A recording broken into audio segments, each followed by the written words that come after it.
atypical presentation of ocular sarcoidosis.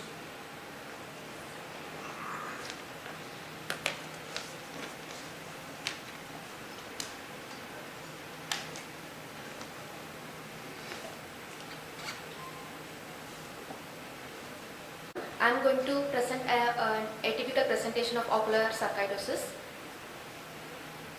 It's not moving. Slides are not moving. Okay. 16 years old female. She came with a complaint of redness in the right eye for past 2 days, and it's associated with photophobia. And there was a history of recurrent cough for which she was taking antibiotics and nebulizer for past 5 months. And there was a history of similar episode in the left eye for past 2 years. And there is no history of trauma, joint pain, bleeding from any other part of body, and any skin lesion, abdominal swelling, or any urinary symptoms.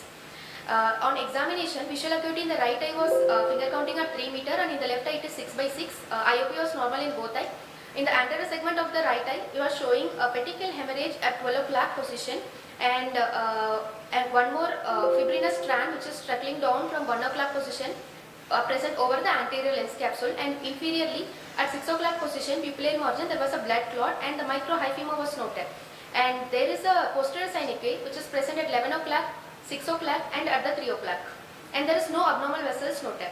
Corneal sensation were equivocal in both eyes, and there is no heterochromia or the transillumination defect. Pupil was showed a sluggish reaction in the right eye. In the left eye everything was normal except there was a few old KPs which is present centrally, and posterior segment examination were normal. With this, we came with a differential diagnosis of it could be due to a traumatic uveitis, anterior uveitis, secondary to herpetic. Yeah, it could be a Fuchs, heterochromic iridocyclitis, tubercular, or sarcoidosis, and third will the any bleeding diathesis. So we did all this investigation, and that ESR was elevated, Montux was reactive, and chest X-ray showed a mediastinal lymphadenopathy. Meanwhile, we started the patient on topical steroids and cycloplegic. After 1 week of treatment, vision was 612, and there is no cells and flare and no hyphema, except the 3 o'clock there was a posterior synecdoche present.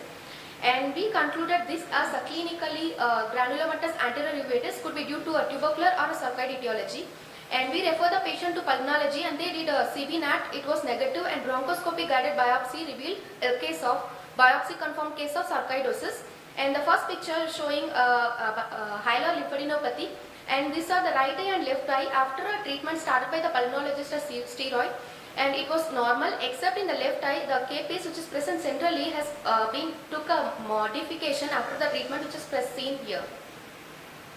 In discussion, sarcoid is a chronic multisystemic granulomatous disorder characterized by accumulation of non-caseating granulomas in the involved tissue.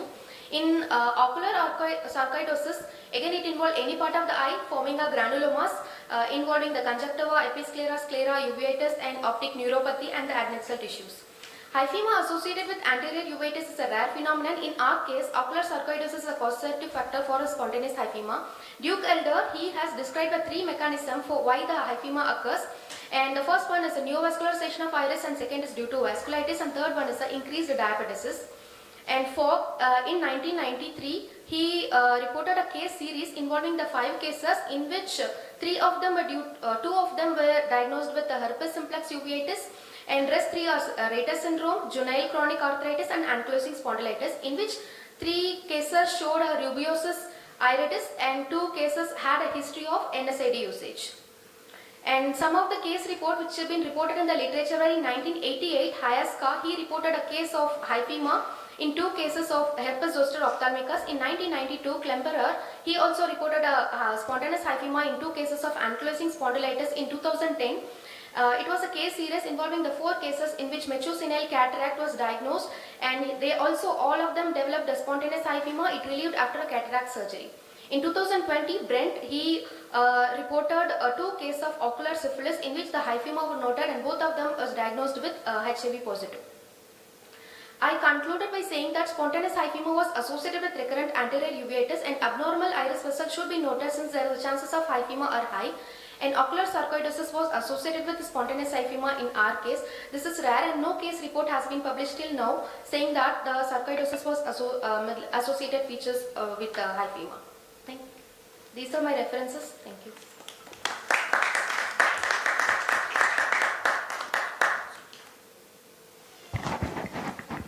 Very good presentation. Thank you, sir. The cause of hyphoma, as you have described, is only rare causes, you know. The cause of hyphema in sarcoidosis could be due to a recurrent anterior uveitis that lead to iritis, and vascular permeability has been increased. That's the vessel leakage. The proposed mechanism previously. Okay, thank you. The fundus was normal, right? Sir? The fundus was normal. Yes, sir, fundus, and there was no vitritis, There and was no everything is vitritis, normal. no vasculitis, peripheral vasculitis, No. nothing. Usually the neovascularization of iris was associated with the posterior segment pathology, and it's been reported in the literature. It is also associated with anterior segment involvement also. Thank you. Thank you, thank you. Can we have now Dr. Niranjana S. She will be speaking on post-thyroid retinitis, an aggressive form of epidemic retinitis.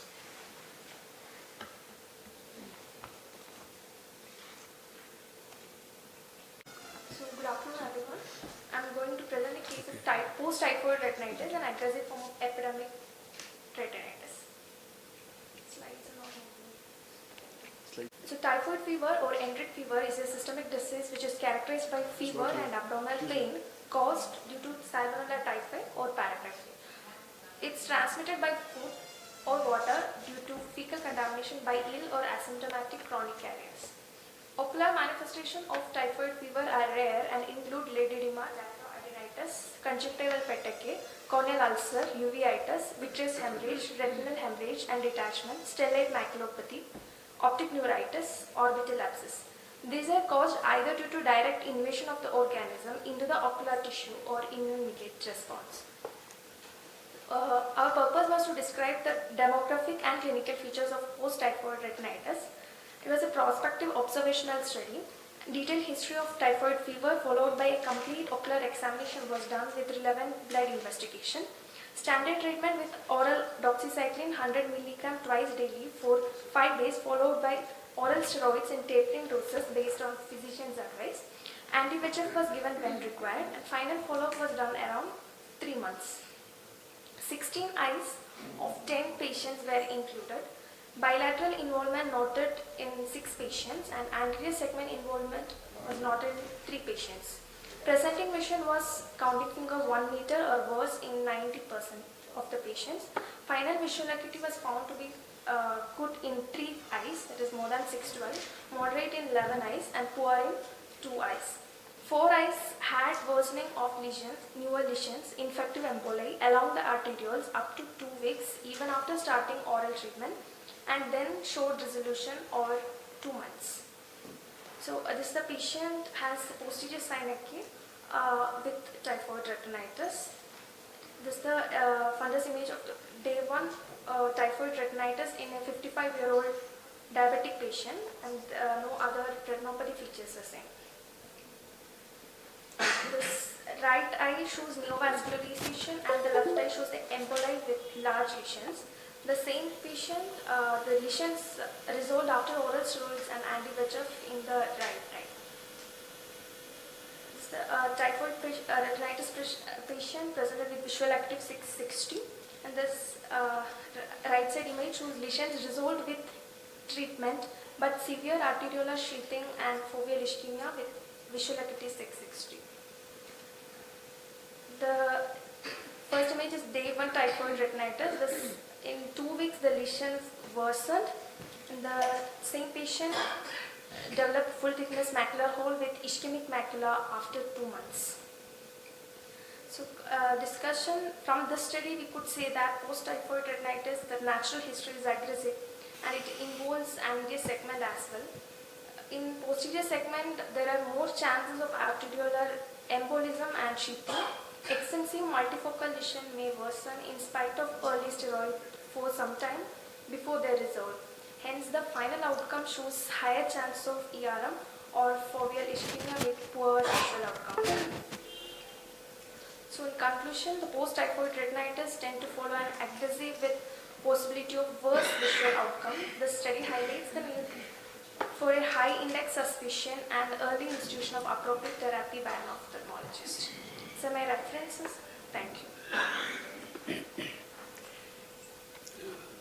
Was it related to the severity of typhoid by doing Vidal? That Yes, who sir. got the wasn't mentioned. Okay. Yes, sir. Like Vidal, actually post typhoid it was presented like 2 weeks to 3 weeks after the typhoid fever. Did it matter? What was the length of the typhoid each of the patients had? No. Not sure.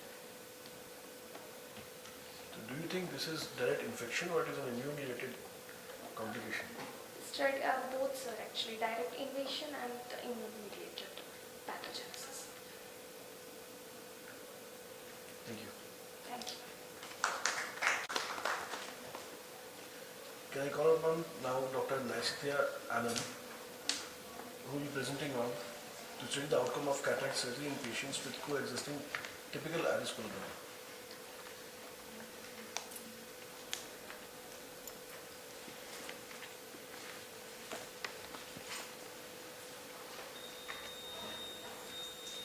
This is a non-competitive presentation. Good afternoon to everyone present here. I am Aishitya, second year of the PG. The topic of my paper is cataract surgery outcome in patients with coexisting ocular coloboma. So coloboma of the iris, choroid and retina is a rare congenital anomaly which results from failure of closure of the embryonic fissure. So patients with coloboma develop cataract at a much earlier age as compared to a normal population. Ocular coloboma due to failed closure of the embryonic fissure occurs in 0.5 to 2.2 cases per around 10,000 live births. Retinal detachment and cataract are the most common complications associated with retinochoroidal coloboma. So cataracts of multiple varieties are associated with coloboma, including pigment deposits, subcapsular, cortical, anterior and posterior polar, and total opacification. So lens subluxation has also been reported in cases involving the zonules or ciliary body. So there's also consideration for a patient undergoing cataract surgery. So the most critical step of cataract surgery in such cases is the capsular rhexis, as there are higher chances of extension and in the colobomatous areas. So in the presence of pre-existent zonular dehiscence, nucleus management becomes more challenging in advanced cataracts. So the purpose of our study was to report the outcomes of the cataract surgery in cases with coexisting typical coloboma and to identify preoperative, intraoperative and postoperative prognostic factors in these cases. So it was a prospective and interventional study that was conducted in a tertiary care hospital from December 2020 to November 2023. So after obtaining Institution Ethical Committee approval, the study was conducted among patients attending the ophthalmology outpatient department at a tertiary care hospital, fulfilling the inclusion and exclusion criteria. So inclusion criteria included patients with cataract and coexisting typical iris coloboma, and exclusion criteria were pre-existing ocular illnesses not related to coloboma, such as macular degeneration, diabetic retinopathy, and other previous intraocular surgeries. So the pre- and post-operative vision assessment was done using the Snellen's chart. A slit lamp examination was done to grade the cataract and to note microcornea and zonular loss or phacodonosis. Fundus examination was done with 78D or 90D lens or indirect ophthalmoscope. A scan, B scan, keratometry, non-contact tonometry was done. Along with Goldman's applanation tonometer, and calipers was used for measuring the corneal diameter. So cataract was graded based on the lens opacification classification system 3. Biometry, tonometry and lacrimal syringing was done preoperatively along with serology and other blood investigations. So the maximum horizontal corneal diameter was measured intraoperatively using a caliper. So based on this, they were further graded into severe, where measured less than 8 mm, and grade 2 was mild to moderate, measuring 8 to 10 millimeters, and grade 3 was found to be normal, which was greater than 10 millimeters. The choice of surgical procedure was based on the surgeon's recommendation, which was based on the severity of the cornea, the hardness of the cataract, and zonular instability. So intraoperative events such as complications, modifications in the surgical steps were noted in each case. Post-operative evaluation of visual acuity, anterior and posterior segment examination, intraocular pressure was done on post-operative day 1, 7 and 6 weeks. Coming to the results, 7 patients with a male to female ratio of 5:2, aged between 25 to 71 years with a mean age of 57.14 years with typical iris coloboma were evaluated for cataract. Of the 7 patients, iris coloboma was present bilaterally in 3 and unilaterally in 4 patients. This is a patient who had bilateral coloboma with retinochoroidal coloboma as well. This is another patient with coloboma present unilaterally along with choroidal coloboma. So visual acuity ranged from 6/18 in 4 patients and counting fingers at 1 meter to hand movements in 3 patients. So cataract was present in 7 patients, out of which 4 had nucleus grade 2, nucleus sclerosis grade 2, and 3 patients had nucleus sclerosis grade 4, which were then operated. Microphthalmos and microcornea were present in 3 patients. These are the preoperative findings, where microcornea and microphthalmos present in 3 patients. Nystagmus was present in 1 out of the 7 patients. The soft cataract was present in 4, hard cataract in 3. Coloboma of mixed type was present in 6 out of the 7 patients, and iris coloboma was present in 1. A small incision cataract was done in 3 patients with intraocular lens implantation under guarded visual prognosis, where it ranged between 7 to 10 diopters in 2, and 1 patient required 30 diopters. So these are the post-operative findings, where all the 3 patients had a visual acuity of 6/60 or lesser than 6/60, and 1 had a raised intraocular pressure, and all the 3 had corneal edema with striate keratopathy.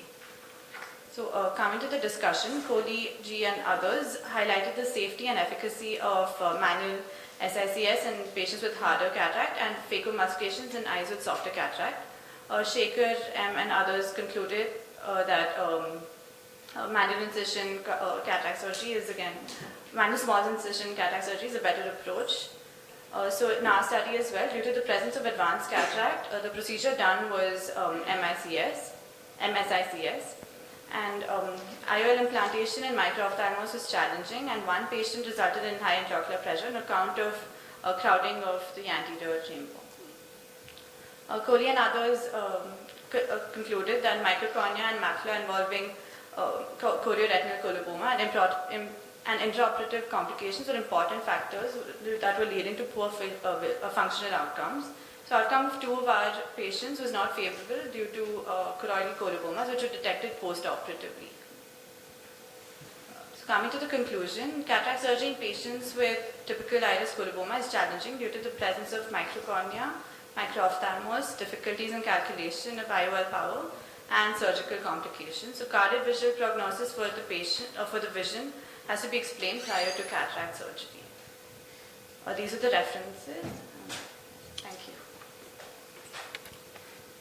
Pre-operative refractive errors should have been considered, I think, and also the astigmatism usually present in them, that could have been essential to plan the site of incision you do, to give a better result. Very good presentation, but should have been included, I think. You have included all these things in your presentation, and secondly, the grading of coloboma. That has to be included in that, because your visual outcome depends on grading of coloboma also. Even the post-operative visual results should be correlated with their best visual acuity ever recorded in the past. So 1 patient had around 6/60, and 2 others, they improved only to counting fingers at 1 meter and counting fingers to So this is immediate pre-operative visual acuity you are talking about. post-op, yes. I am talking about the best corrected visual acuity ever in their past history. That should be considered to compare the results of your. That wasn't. Thank you very much. Thank you. But you should stick to time. Although it was not competitive, but still, if you are going to present in any competition, then you have to stick to time. Otherwise, you max and decide. We will be speaking on ocular tuberculosis, a case series.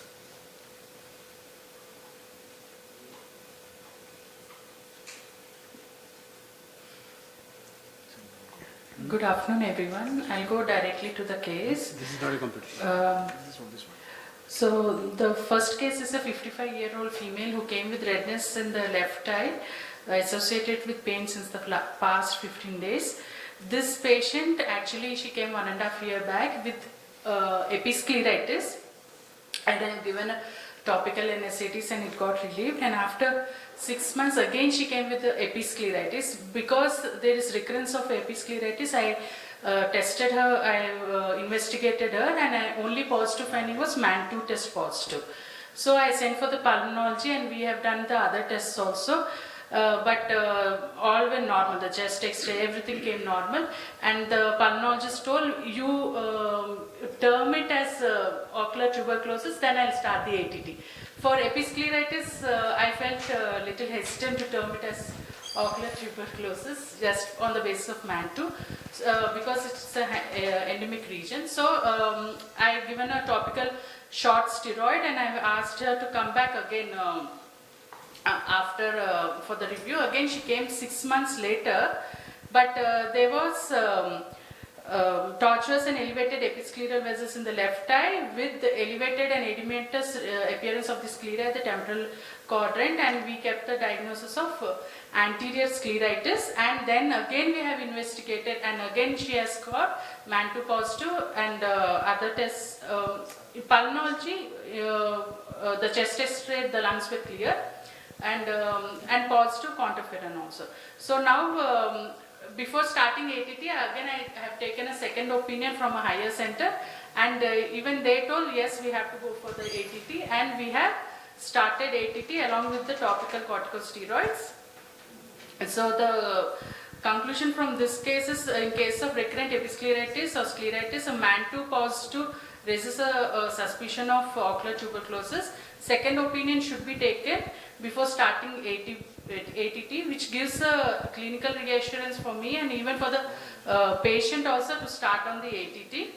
Second case is a 20-year-old male patient who is a BTech student. He came with sudden painless decrease in vision in the left eye since 2 weeks, which is progressive in nature, but there is no history of photophobia, metamorphopsia, floaters trauma. Only positive history is the family. His father is a known tuberculosis patient.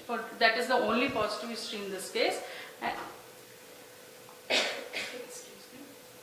And on examination, the vision in the left eye was CF 4 meters and not improving much.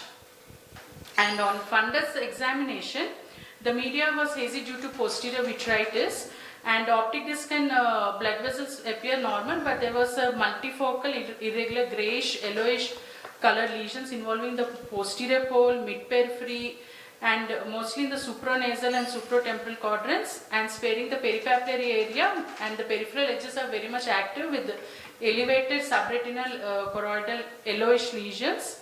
And so we kept a diagnosis of serpiginous like choroiditis. We have done a B scan and OCT.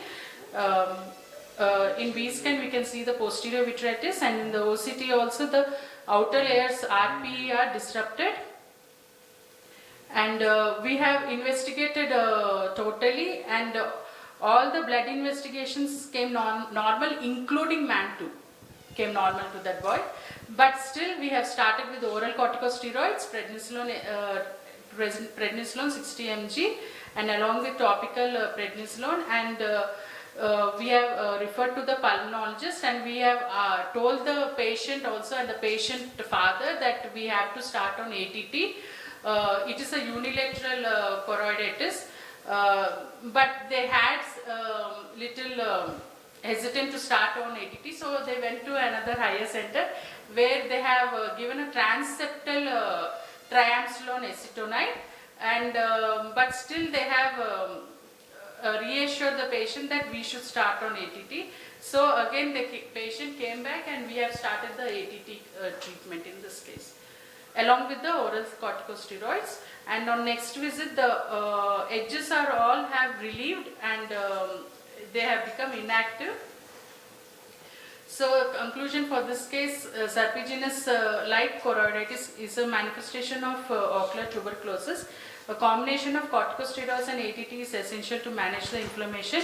Early referral to pulmonology and collaboration with specialists ensure appropriate systemic management. Thank you.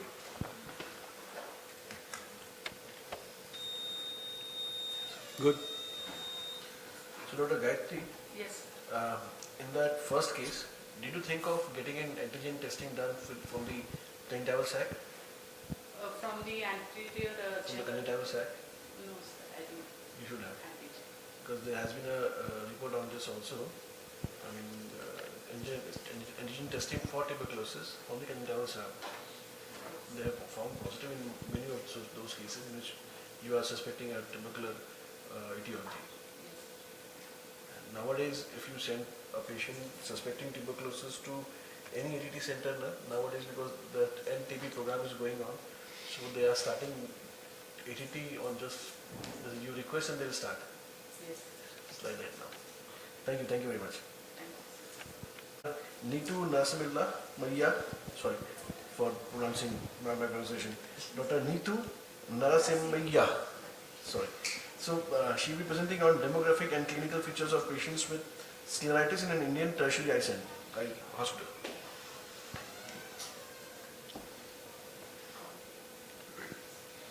Can I start? Good afternoon, everyone. So I'll be talking on demographic and clinical features of patients with scleritis in an Indian tertiary eye care hospital. So scleritis is a painful ocular inflammatory disease involving the episcleral and scleral tissues. The prevalence of scleritis is around 6 in 1 lakh patients. And Watson in 1976 classified scleritis into anterior scleritis and posterior scleritis. Anterior scleritis were further classified into diffuse, nodular, necrotizing with inflammation, and scleromalacia perforans. So this was a retrospective study which was done in a tertiary eye care center where data of all the scleritis patients was collected between January 2015 to October 2019. And the diagnosis of antiscleritis was made clinically by painful inflammation and tenderness to touch, edema of episcleral and scleral tissues, superficial and deep episcleral vessels, and in doubtful cases it was confirmed using phenylephrine 2.5% eye drops. And the diagnosis of posterior scleritis was made by either presence of one or more of these findings, that is optic disc edema, ILM fold, subretinal fluid, choroidal elevation due to scleral nodule or suprachoroidal fluid, or B scan showing subtenon's fluid or T sign, or thickening of the posterior coat or scleral nodule or optic disc edema. And the demographic data was collected which included age of onset, gender and laterality. Ocular complications were recorded that is decreased vision, which was defined by decrease in BCVA of 612 or worse, peripheral keratitis defined as peripheral interstitial keratitis or thinning, ocular hypertension when the IOP was more than 21 millimeter mercury, anterior uveitis if there were cells of 1 plus based on Sun's classification in the anterior chamber, and other less complications like exudative RD, choroidal granuloma or cystoid macular edema. Additionally, specific ocular and systemic disease associations were also recorded, and laboratory evaluation included CBC urine analysis and additional investigations based on the cases like HLA-B27, RA factor, ANCA, ANA and chest X-ray or MANTO. So we included a sample size of 127 patients in which among them 64 patients we had more than 3 months follow-up. And the statistical analysis was done by chi-square test with a p-value of less than 0.005. So the results showed there was equal distribution in both males and females. And the age group, there were 3 pediatric patients who presented with scleritis. And we saw 12 patients presenting with bilateral condition, and maximum most of them were unilateral. The mean age at presentation was 41 years with a range of 20 to 76 years, and 64 patients had a follow-up of more than 3 months. And among the 64 when patients, the sub-analysis was done, there was a recurrence was observed in 48 patients, which accounts to 75%.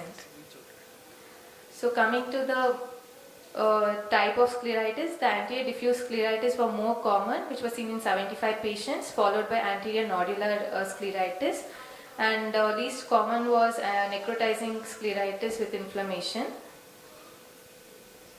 And out of all the patients, 39 patients had ocular complications who showed decreased vision in 23 patients, followed by anterior uveitis in 12 patients and peripheral ulcerative keratitis in 11 patients. Ocular hypertension was seen in 8 patients and other complications were 11. The systemic association was seen in 32 patients, which includes rheumatoid arthritis in 7 patients, tuberculosis in 5, ankylosing spondylitis in 4 patients, virginous granulomatosis with polyangiitis in 2 patients, and other autoimmune diseases in 11 patients like SLE or psoriatic arthritis. Post-surgery, post-infection and ocular ischemia, there are 3 patients. And the treatment of scleritis involved topical steroids in all 124 patients and 3 patients required topical NSAIDs. 86 patients required systemic treatment in the form of either oral NSAIDs, oral steroids or immunosuppressive drugs. And in that 38 patients required oral NSAIDs, 34 oral steroids and 14 patients required immunosuppressive drugs. So the cases who had followed up for more than 3 months required immunomodulatory therapy, among which 14 patients required it, accounting to 21%, in which maximum most of them were treated with methotrexate, and 1 each was treated with azathioprine, mycophenolate mofetil and tacrolimus. And most of our cases were unilateral, so the final conclusion was the most common type we found was diffuse anterior scleritis, followed by nodular scleritis, and the most common cause was idiopathic, and 25% of our patients had systemic association. Most common was rheumatoid arthritis followed by TB, and ocular complications were seen in 31% of patients, most common being anterior uveitis followed by peripheral keratitis. 1 patient was suspected infective nodular scleritis and culture showed fusarium, and finally subsequently this patient underwent evisceration. Steroid sparing immunosuppressive drugs was used in 11% of the patients. So this is a retrospective analysis, and the data collection was for a shorter duration of 4 years, which may be very short duration in the lifetime of the disease itself, and lack of standard of practice guidelines will mark the limitations of this study. Despite the limitations, it provides useful data on the clinical features and mode of treatment. Thank you. No questions. Dr. Neetu, it was a nice presentation, but again, as I said, when you are preparing for a competitive session, when you are practicing, try to finish it in 15 seconds before what is the maximum time limit, so that even if you go beyond that, you at least finish it before the prescribed time limit. Thank you very much. Next we have Dr. Sukanya Padi, and who will be presenting on a study on tubercular uveitis in a tertiary care hospital. Sukanya has yet not reported. So we have last presenter of this session, Dr. Utkarsh Rodki, and this is also a non-competitive presentation, and he will be presenting on posterior scleritis in a child, unraveling the enigma. Good evening, everyone. My topic for paper is posterior scleritis in a child unraveling the enigma. History: a 10-year-old girl child presented with chief complaints of swelling, redness, right eye associated with pain since 2 days. It was associated with low-grade fever, nausea, vomiting with intermediate abdominal pain. History of viral fever lasting for a week was present 2 months back. There was no history of upper respiratory tract infection, no diplopia. Patient was diagnosed as a case of conjunctivitis and treated with topical antibiotics. There was incomplete resolution of symptoms. Redness, pain and swelling was persistent. The patient was started on topical steroids, and after 1 week also there was no resolution of symptoms. Reappearance of lid swelling was there. Right-sided headache was there. Low-grade fever which subsided on its own. Periorbital edema increased and there was persistence of redness. It was associated with lethargy, nausea, vomiting and low-grade intermittent fever. On ocular examination, there was painful ocular movement in all gazes and direction in right eye. Both the eye BCVA was 6 by 6. Right eye anterior segment examination revealed periorbital edema, congestion and chemosin, no RAPD present. Left eye was within normal limits. Right eye posterior segment examination revealed optic disc edema and left eye was within normal limits. CE MRI brain at the center A was suggestive of right orbital cellulitis with scleritis, papillitis and perineural optic inflammation.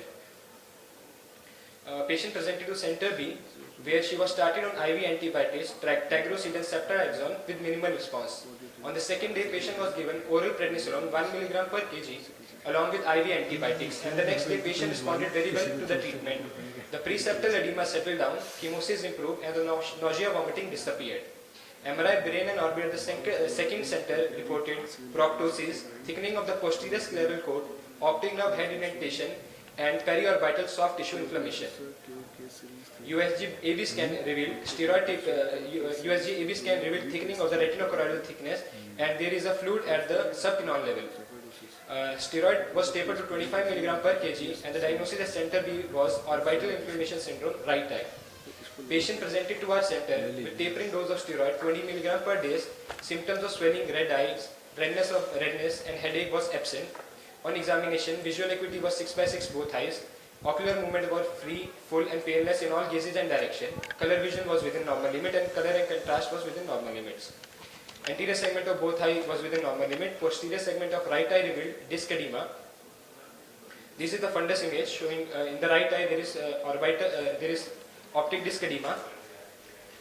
Our differential diagnoses were idiopathic orbital inflammation, IgG4 related orbital inflammation, thyroid eye disease, Wegener's granulomatosis, sarcoidosis, orbital myositis and orbital lymphoma.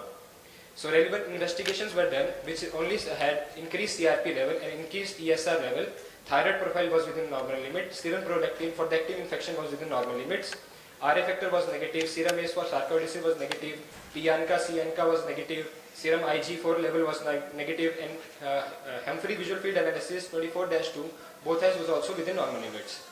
USG AB scan was repeated and it showed optic disc edema, subtenon translucent area and presence of retinal thickening with characteristic T sign in the right eye. So the final diagnosis was made, idiopathic orbital inflammation with posterior scleritis right eye. Given the need of prolonged immunosuppression, she was started on oral methotrexate. So the take home message is, clinicians should consider idiopathic orbital inflammation in any child presented with acute orbital signs and confirm the diagnosis with serology, orbital radiography and biopsy when warranted. A multidisciplinary team should be included of ophthalmologists, pediatricians, radiologists and rheumatologists should be recruited for prompt diagnosis and tailored treatment plan for the child with AIO. These are my references. Thank you. Thank you, Dr. Utkarsh. Thank you, Dr. Utkarsh. So now with this we come to the end of this Uvea 2 session, and I would request the winner of the Uvea 1 session, Dr. Aarti Rajkumar, to please come over and give her presentation so that we can compare the winner of 2 with 1 and we can have one finalist. Winner. So Dr. Aarti is going to present on clinical profile of patients with uveitis developing peripapillary choroidal neovascular membrane.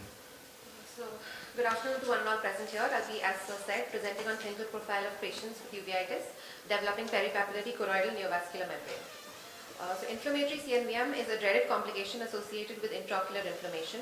Peripapillary CNVM is characterized by formation of new vessels between the inner collagenous layer of the Bruch's membrane and outer sensory retina, located within 1 disc diameter of the margin of the optic nerve head.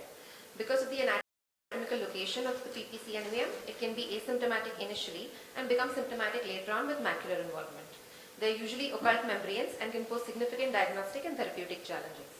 Coming to the methodology, we conducted a retrospective analysis in a uveitis clinic of a tertiary eye hospital between January 2015 to December 2019.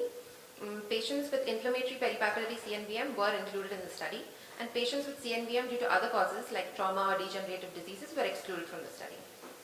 All patients underwent a comprehensive eye exam, ancillary laboratory testing to rule out underlying systemic etiologies. OCT-A was done to look for the CNVM, and all patients were treated with for active peripapillary CNVM with intravitreal anti-VEGF injection, which was repeated every 3 to 4 weeks. Patients were followed up every month till the activity of the CNVM was subsided. Coming to the results, there were 29 eyes of 20 patients. 45% showed bilateral disease. There was no gender predilection that was seen. The most common cause that was found in our study was multifocal choroiditis at 40%, and followed by VKH, which was seen in 25%. The most common symptom was diminution of vision at 95% and pain at 35%. The mean age of the patients was 35.4 years with a range between 12 to 51 years. The duration between onset of uveitis and diagnosis of CNVM was 51.5 days, and the duration of follow-up was 1,533 days. The number of inactive cases of uveitis that developed CNVM were 10, and the active cases were also 10. All the patients received steroids, 12 patients received immunomodulatory therapy, and 4 patients received ATT. The most common anti-VEGF used was bevacizumab, followed by ranibizumab. On an average, 3 injections were found to be sufficient to control the activity. 22.6% of the involved eyes showed no recurrence, and 16.1% had only 1 recurrence. Only 1 patient showed more than 3 recurrence of the CNVM. The most common complication found in our study was raised intraocular pressure, evident in 57.1% of the patients. Peripapillary choroiditis is the most common location for developing CNVM. Widening of the potential space between the Bruch's membrane and the swollen optic disc due to chronic inflammation, or the deformation of the peripapillary Bruch's membrane due to chronic disc edema leading to a break in the Bruch's membrane are the possible mechanisms for how the CNVM develops. In our study, the most common non-infectious cause of the peripapillary CNVM was multifocal choroiditis, followed by VKH. It was VKH and punctate inner choroidopathy in other studies. Tuberculosis was the only infectious cause that was found in our study, versus tuberculosis and toxoplasmosis seen in other studies. Our studies also showed no gender predilection as compared to other studies. Posterior uveitis is the most prone for developing CNVM, either in active or inactive conditions. So activity of the underlying inflammatory condition is not necessary for the development of the CNVM. Peripapillary CNVM has a tendency to either extend around the optic disc or towards the macula. Hence, it is essential to manage prior to the extension and irreversible damage. Bevacizumab was most commonly used to treat the CNVM, and the reason behind such an inclination towards bevacizumab could be due to its cost factor as well as its availability, which can cater to most of the Indian population. D'Souza et al. In their study also found a predilection for peripapillary location of CNVM as against to Western literature. Only 1 eye, as I said, had more than 3 recurrences in the disease course, and the rate of recurrence reduced after instituting immunosuppressive therapy. This case highlights the role of immunosuppression in peripapillary CNVM cases, at least to reduce the recurrence as well as the complication rate. Currently, there are no guidelines for their use. Most common complication found in our study was raised intraocular pressure, which could either be due to a steroid response or due to multiple intravitreal injections. The limitations of our study was it was a retrospective study design and recruited in a tertiary care hospital where all patients were referenced. So coming to the conclusion, peripapillary CNVM is a serious complication associated with any uveitic condition, and early recognition and timely appropriate management is the mainstay for treatment. Till date, there have been numerous studies on diagnosis as well as management challenges of peripapillary CNVM, but there is no study on the clinical profile of patients at risk of developing such complications from India. This naive study is from South India, is the first from South India, elaborating the clinical profile of such patients at risk. However, the role of immunosuppressive agents is yet to be studied in detail by randomized prospective large-scale studies. These are my references. Thank you, Dr. Ati. It was a nice presentation. This raised intraocular pressure was transient, or it developed, it continued to become glaucomatous? No, sir. It was a transient increase, and the patients were put on AGMs for a while, and then as and when the IOP came back to normal, they were stopped. And all these patients, they were treated at your center or? Yes, sir. Center. Yes. See, now we have very good biosimilars. Yes, sir. So why is the cost factor so much of an issue with us now? So another possible factor could also be because bevacizumab has also been seen to have some kind of anti-inflammatory property as well, which has been seen in a few studies. So that could also be a reason why that was preferred. Thank you very much. Thank you. Thank you.